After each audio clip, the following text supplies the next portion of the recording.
Hello friends, welcome back to my channel. কেমন আছেন সবাই? আশা করি অনেক ভালো আছেন। তো আপনাদের জন্য আপনাদের পছন্দের লেখিকার নতুন একটা গল্প নিয়ে চলে আসলাম। তো আশা করি গল্পটি আপনাদের অনেক অনেক ভালো লাগবে। তো সবাই মোবাইলের সাউন্ডটি কমিয়ে নিয়ে গল্পটি শেষ পর্যন্ত পড়তেই থাকুন। আর যারা এখনও আমাদের চ্যানেলটি সাবস্ক্রাইব করেননি তারা অবশ্যই চ্যানেলটি সাবস্ক্রাইব করুন। ধন্যবাদ সবাইকে। আজকে আমাদের আলোচনার বিষয় ত্রিভুজায়ন জরিপের ধারণা সম্পর্কে। সিগন্যাল কি বা কাকে বলে? পর্যবেক্ষিত স্টেশনকে পর্যবেক্ষণকারী স্টেশন হতে দেখার জন্য বা সংকেত সম্মিলিত যে কাঠামো নির্মাণ করা হয় তাকে ত্রিভুজায়ন জরিপের সিগন্যাল নামে আখ্যায়িত করা হয়। ভালো সিগন্যালের বৈশিষ্ট্য 1 নম্বরে এটা সুস্পষ্টভাবে দেখা যাবে এবং স্টেশনের উপর এর উচ্চতা ন্যূনতম 75 সেন্টিমিটার হবে। ওপেন করে দেখো আপডেট আসছে নাকি দেখ। ও, এটা যথার্থভাবে স্টেশন বিন্দুতে স্থানযোগ্য হবে।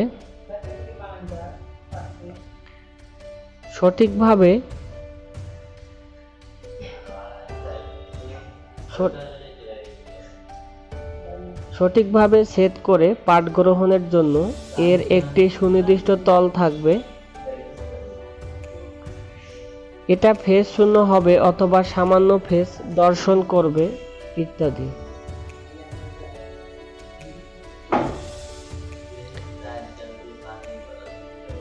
সিগন্যাল ও টাওয়ারের মধ্যে পার্থক্য কি? পর্যবেক্ষণকারী স্টেশন হতে পর্যবেক্ষিত স্টেশনকে দেখার উদ্দেশ্যে পর্যবেক্ষণকারী স্টেশনে নির্মিত কাঠামোই হলো টাওয়ার। পক্ষান্তরে উপযুক্ত উদ্দেশ্য পর্যবেক্ষিত স্টেশনে নির্মিত কাঠামোই হলো সিগন্যাল।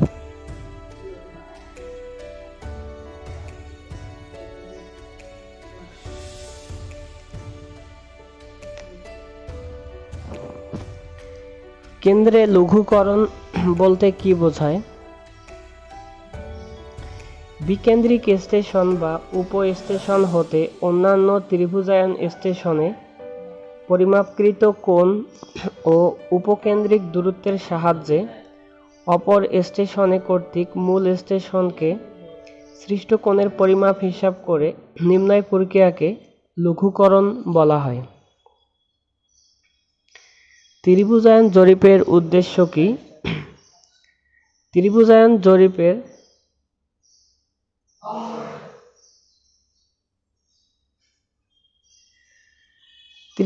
জরিপের প্রধান উদ্দেশ্য হচ্ছে ভূপৃষ্ঠের সুবিশাল এলাকায় বিভিন্ন বিন্দুর পরম অবস্থান বা আপেক্ষিক অবস্থান নির্ধারণ। ধরাকৃতি ত্রিভুজায়ন জরিপের বিভিন্ন বিন্দুর ভৌগোলিক অবস্থান অক্ষাংশ, দ্রাঘিমাংশ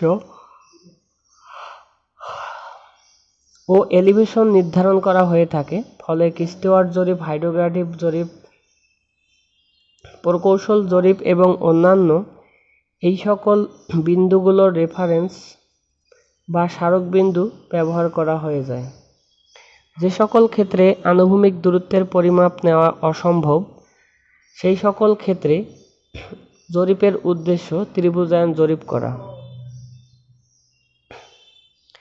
পরবর্তীতে স্থানীয় জরিপের রেফারেন্স হিসেবে ব্যবহারের উদ্দেশ্যে ত্রিভুজায়ন জরিপ করা হয়ে থাকে। এটা ধরা পৃষ্ঠের নিম্নমাংশের নকশা প্রণয়ন ও মানচিত্রে তৈরিকরণে সহায়ক হয়ে থাকে।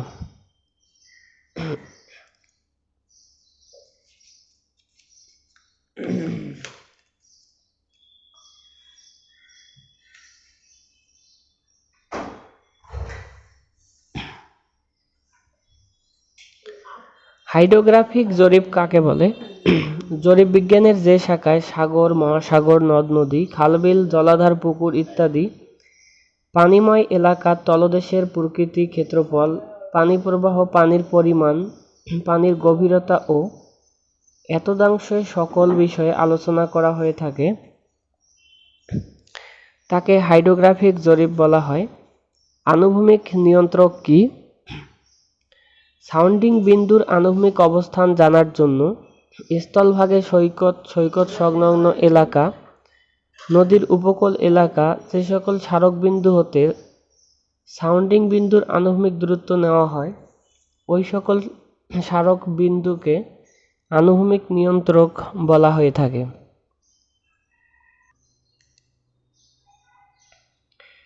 সাউন্ডিং কাকে বলে বা সাউন্ডিং বলতে কি বোঝায়? পানিমগ্ন এলাকার কোনো বিন্দুতে পানি পৃষ্ঠ হতে উল্লম্বভাবে তলদেশ পর্যন্ত গভীরতার পরিমাণকে ওই বিন্দুর সাউন্ডিং বলা হয়। ভূভাগে ভূসংস্থানিক জরিপে যেমন লেবেলিংয়ের দরকার হয়, তেমনি হাইড্রোগ্রাফিক জরিপে সাউন্ডিংয়ের দরকার হয়। সাউন্ডিংয়ের উদ্দেশ্য কি? পানিমগ্ন এলাকার তলদেশের ভূমির বন্ধুরতা জানার উদ্দেশ্যে সাউন্ডিং করা হয়। টাইড গেজ বলতে কি বোঝায়? পানিমগ্ন এলাকায় পানিতে উল্লম্বভাবে স্থাপিত উচ্চতার ব্যাপক সংখ্যামানের দাগান্বিত যে পরিমাণ দণ্ড বা জোয়ার ভাটা ও সময়ের সাথে পানির উচ্চতা হ্রাস বৃদ্ধির পর্যবেক্ষণ করা হয় তাকে টাইড গেজ বলা হয়। কে কে সাউন্ডিং পার্টের সদস্য হয়ে থাকেন?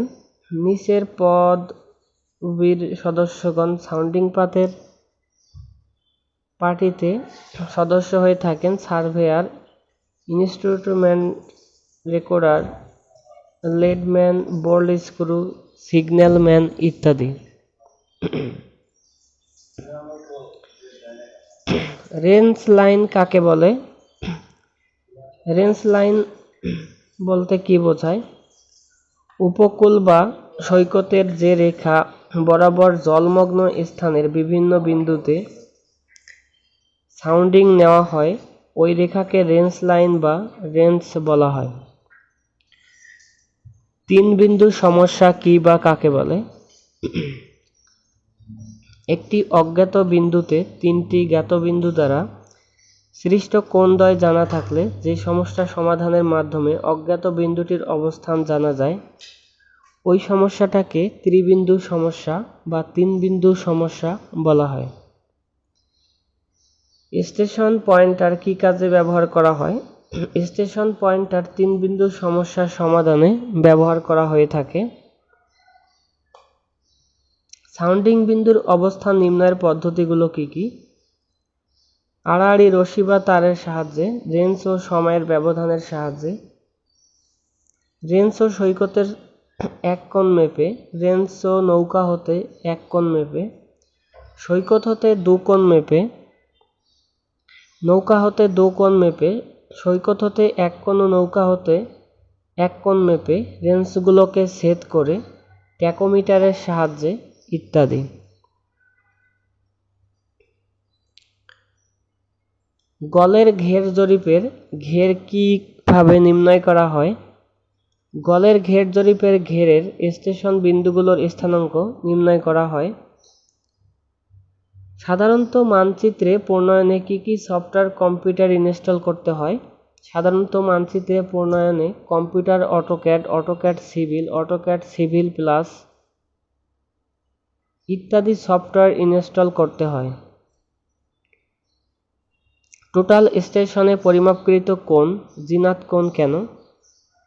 যেহেতু টোটাল স্টেশন উল্লম্ব তলে আনুভূমিক রেখার সাথে কোণের পরিমাপ হিসাব না করেই জিনাত রেখার সাথে কোণের হিসাব করে, তাই টোটাল স্টেশনে উল্লম্ব তলে প্রাপ্ত কোণ জিনাত কোণ নামে পরিচিত। টোটাল স্টেশন দিয়ে জরিপ করার সাথে সম্পৃক্ত 6টি সরজমিনে বা মাঠের কাজের নাম লেখো। 1 নম্বরে আনুভূমিক কোণ পরিমাপকরণ, উল্লম্ব কোণ পরিমাপকরণ, তির্যক কোণ পরিমাপকরণ, এলিভেশন পরিমাপকরণ, অফসেট এবং দুই বিন্দু দূরত্ব পরিমাপকরণ ইত্যাদি।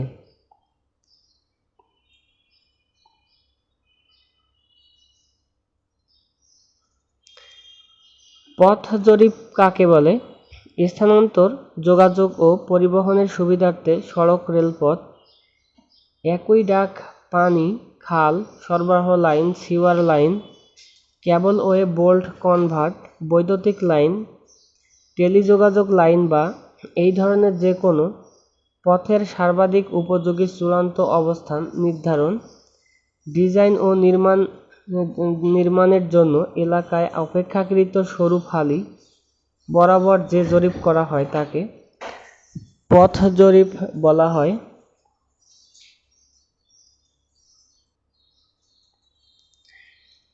নগর জরিপে কি কি মানচিত্র তৈরি করা হয়? নগর জরিপে 4টি মানচিত্র তৈরি করা হয়: ভূসংস্থানিক মানচিত্র, সম্পত্তি মানচিত্র, দেওয়াল মানচিত্র এবং ভূনিম্নস্থ মানচিত্র। ভূসংস্থানিক মানচিত্র যে মানচিত্রে কোনো এলাকার ভূপৃষ্ঠের বিন্দু, কৃত্রিম ও প্রাকৃতিক ফিচার্স এর এলিভেশন, বিভিন্ন বা আনুভূমিক অবস্থিতি প্রদর্শিত হয় তাকে ওই এলাকার ভূসংস্থানিক মানচিত্র বলা হয়। নগর জরিপের উদ্দেশ্য কি? নগর জরিপের উদ্দেশ্য হলো মানচিত্র প্রণয়ন, প্লটকরণ ও নতুন রাস্তা স্থাপন, রাস্তার গ্যাস লাইন, বৈদ্যুতিক লাইন, ইমারত, পয়নালি ইত্যাদি নির্মাণ, স্মারকচিহ্ন ও বেঞ্চমার্ক স্থাপন, বিভিন্ন মালিকের সম্পত্তির সীমানা চিহ্নিতকরণ, ভূসংস্থানিক অবস্থা নির্ধারণ, পানি নিষ্কাশন ব্যবস্থার উন্নতি ইত্যাদি।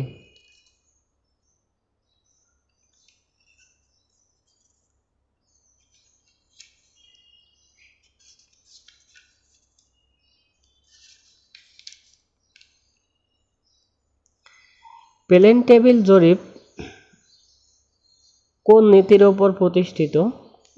প্লেন টেবিল জরিপ প্রতিসাম্য, সমান্তরাল ও সমানুপাতিক নীতির ওপর প্রতিষ্ঠিত। দুবিন্দু সমস্যা কখন ব্যবহার করা হয়? যখন ভূমিতে দুটি সুনির্দিষ্ট বিন্দু যেগুলোর অবস্থান পূর্বেই নকশায় চিহ্নিত আছে, এরূপ দুটি বিন্দু হতে পর্যবেক্ষণের মাধ্যমে ভূমিতে স্থাপিত টেবিলের বা কোনো বিন্দুর অবস্থান নকশায় চিহ্নিতকরণের দরকার হয়, তখন দুই বিন্দু সমস্যা প্রক্রিয়া ব্যবহার করা হয়।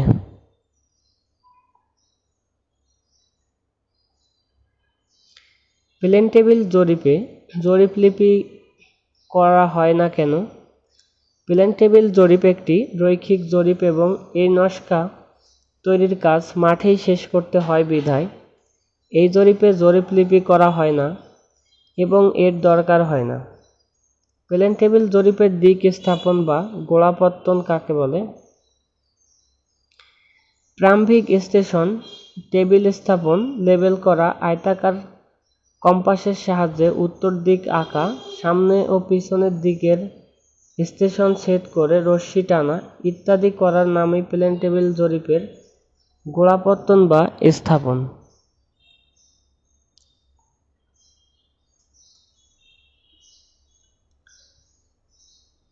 এলইডি এর কাজ কি বা এর ব্যবহার কি?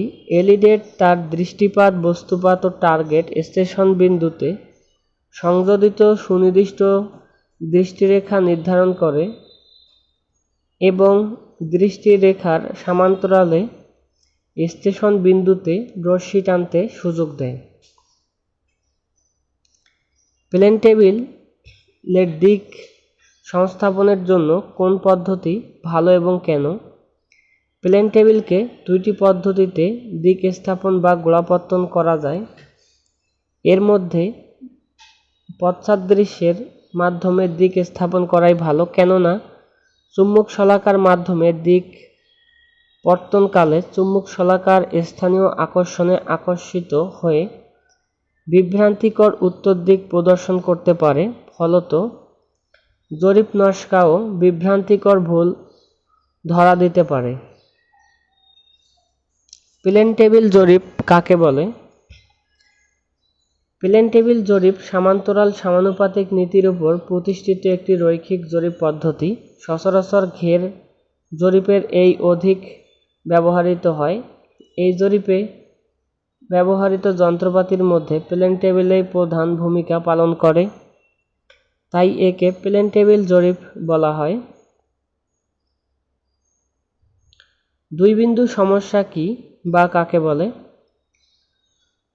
দুই বিন্দু সমস্যা একটি প্রক্রিয়া যে প্রক্রিয়ায় ভূমিতে দুটি সুনির্দিষ্ট বিন্দু যাদের অবস্থান পূর্বেই নকশায় চিহ্নিত আছে, এরূপ দুটি বিন্দু হতে পর্যবেক্ষণের মাধ্যমে ভূমিতে স্থাপিত টেবিলের অবস্থান নকশায় চিহ্নিত করা যায়।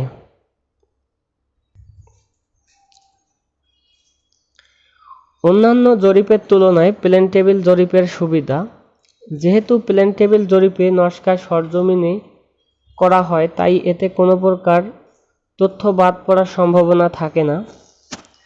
জরিপকর মাঠেই সরাসরি নকশায় অঙ্কিত তথ্যাদি যাচাই করে নিতে পারে।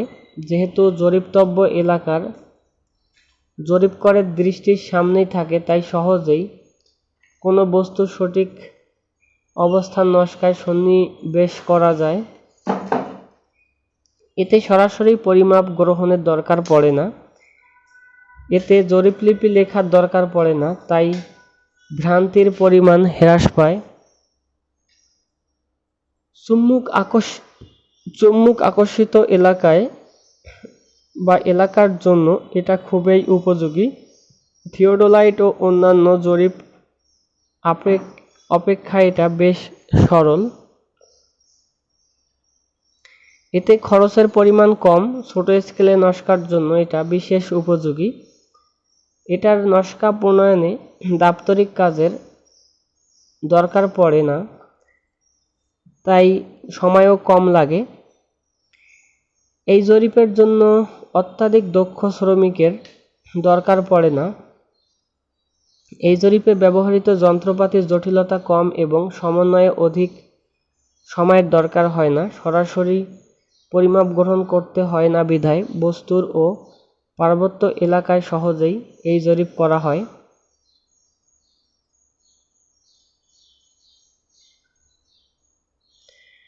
প্লেন টেবিল জরিপের অসুবিধা: বর্ষার সময় কুয়াশায়, বৃষ্টিপাত ও আর্দ্র আবহাওয়ায় এই জরিপ করা যায় না। যেহেতু পরিমাপের কোনো জরিপ বই থাকে না, ফলে পূর্ণ নকশা প্রণয়ন, নকশার সংকোচন বা পরিবর্তন অনেক কষ্টকর।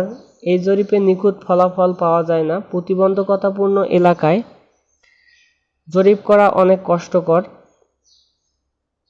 এ জরিপের সব কাজ মাঠেই সমাধা করতে হয় বিধায় রোদে কষ্টকর অবস্থায় পড়তে হয় এবং চোখ ঝলসে যায় এবং ভুল হওয়ার সম্ভাবনা থাকে। এতে যন্ত্রপাতি স্থানান্তর ও বহনে ঝামেলায় পড়তে হয়। অনেকগুলো ছোটোখাটো যন্ত্রপাতি ব্যবহার করতে হয় বিধায় এগুলো হারিয়ে যাওয়ার সম্ভাবনা থাকে। সীমিত আকারে ড্রয়িং শিট ব্যবহার করে জরিপ করতে হয় বিধায় নতুন শিট সংযোগ করা ঝামেলাপূর্ণ।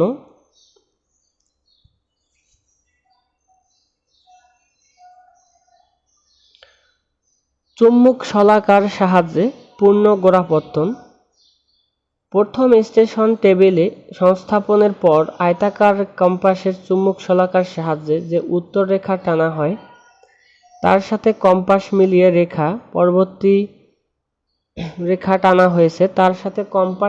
রেখার পরবর্তী সব স্টেশন টেবিল সংস্থাপন করতে হবে যেন চুম্বক শলাকার প্রান্তদ্বয় উত্তর দক্ষিণে থাকে। স্থানীয় আকর্ষণের জন্য এই পদ্ধতির উপর নির্ভর করা হয় না, তাই প্রথমে স্টেশনের পর স্টেশনের পূর্ণ গোড়াপত্তন বা পূর্ণ স্থাপন পশ্চাৎ দৃশ্যের মাধ্যমেই করা উচিত।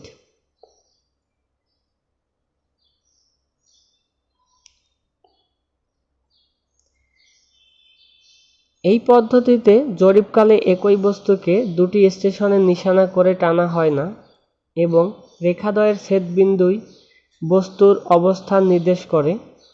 অনভিগম্য বস্তুকে নকশায় সন্নিবেশের জন্য এই পদ্ধতি বিশেষভাবে উপযোগী। এই পদ্ধতির মাধ্যমেও নকশায় বিস্তারিত তথ্যাদি সন্নিবেশ করা হয়। প্লেন টেবিল সার্ভের যন্ত্রপাতিগুলো plane table, plumb bob, ranging rod, তেপায়া, screw, drawing sheet, spirit level, chain, compass ইত্যাদি।